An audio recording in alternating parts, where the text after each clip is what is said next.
Twelfth class हम पढ़ेंगे किसान, जमींदार और राज्य। इतिहास 2 में हमारा ये चैप्टर चल रहा था, इसी में हम देखेंगे आज 5वां पॉइंट जमींदार।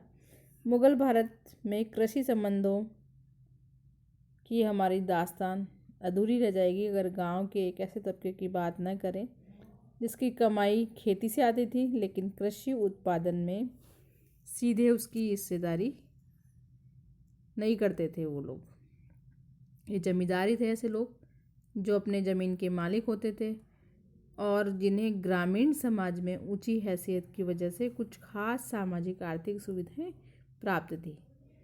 जमींदारों की बढ़ी हुई हैसियत के पीछे एक कारण जाति था।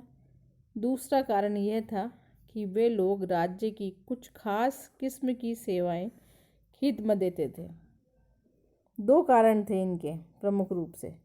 एक तो इनके पास खुद की ज़मीन है, दूसरा वे राज्य को कुछ सेवाएं दे रहे थे। जमींदारों की समृद्धि की वजह उनकी विस्तृत व्यक्तिगत ज़मीन थी, जिनको उनकी मिल्कियत यानी संपत्ति कहा जाता था।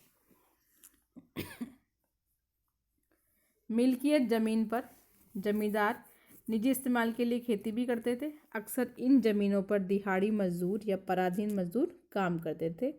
जमींदार अपनी मर्जी के मुताबिक इन ज़मीनों को बेच सकते थे या किसी के नाम भी कर सकते थे, उन्हें गिरवी भी रख सकते थे क्योंकि ये जस संपत्ति थी उनकी। जमींदारों की ताकत इस बात से भी आती थी कि वे अक्सर राज्य की ओर से कर भी वसूल करते थे, टैक्स वसूल करते थे। इसके बदले उन्हें वित्तीय मुआवजा मिलता था, यानी पैसा मिलता था।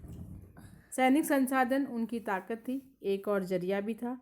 ज़्यादातर जमींदारों के पास अपने स्वयं के किले थे और उनकी सैनिक टुकड़ियाँ थी जिनमें घुड़सवार, तोपखाने और पैदल सिपाहियों के जत्थे होते थे उस सेना के अंदर।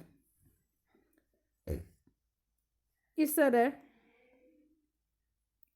अगर हम मुगलकालीन जो गांव थे उनके सामाजिक संबंधों की कल्पना करें तो एक पिरामिड के रूप में करेंगे तो जमींदार सबसे